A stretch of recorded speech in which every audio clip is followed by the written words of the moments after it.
नमस्कार, सुजान संगोपनमध्ये आपले स्वागत आहे। यापूर्वी चॅनलवरती आपण बाळाच्या उत्तम वजन वाढीसाठी, रोगप्रतिकारशक्ती, बौद्धिक क्षमता वाढवण्यासाठी भरपूर अशा चविष्ट पौष्टिक अशा रेसिपीज पाहिलेल्या आहेत।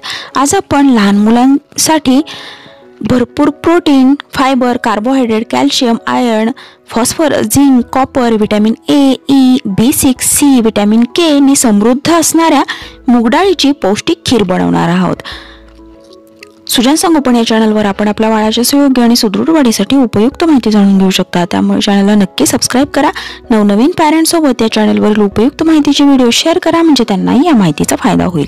व्हिडिओ आवडला तर व्हिडिओला लाईक करा, कमेंट करा। चला तर मग आपण या ठिकाणी मी साधारण 2 चमचे मूग डाळ स्वच्छ धुवून घेतलेली आहे आणि 5 तासापर्यंत आपण ही मूग डाळ भिजत घालणार आहोत।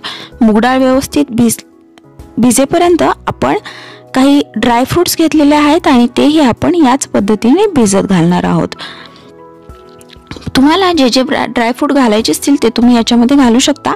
5 तासानंतर मूग डाळ व्यवस्थित भिजली जाते, त्यानंतर आपण ती मिक्सरला लावून छान त्याची पेस्ट करून घेऊया। त्यासोबतच ड्राय फ्रूटचीही अशाच पद्धतीने पेस्ट करून घेऊया।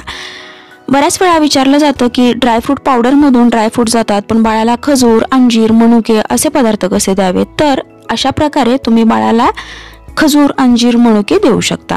आता याची देखील आपण छान पेस्ट तयार करून घेणार आहोत। आता दोन्ही पेस्ट तयार झाल्यानंतर आपण पेस्ट केल्यानंतर 5 ते 7 मिनिटासाठी त्याच्यामध्ये थोडंसं पाणी घालून आपण ही छान शिजवून घेणार आहोत।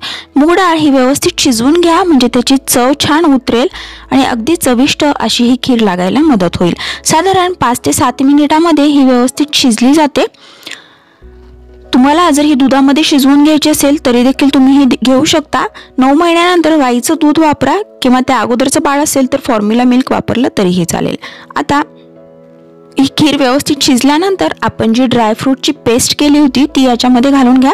1 वर्षाच्या आतील बाळाला शक्यतो साखर दिली जात नाही, तर अशा वेळी पदार्थांना चव येण्यासाठी तुम्ही अशा पद्धतीने जर गूळ घातला, एखाद्या फळाची प्युरी घातली किंवा अशा पद्धतीने खजूर घातलं तर त्याला छान चव येईल आणि बाळ ते आवडीने खाईल।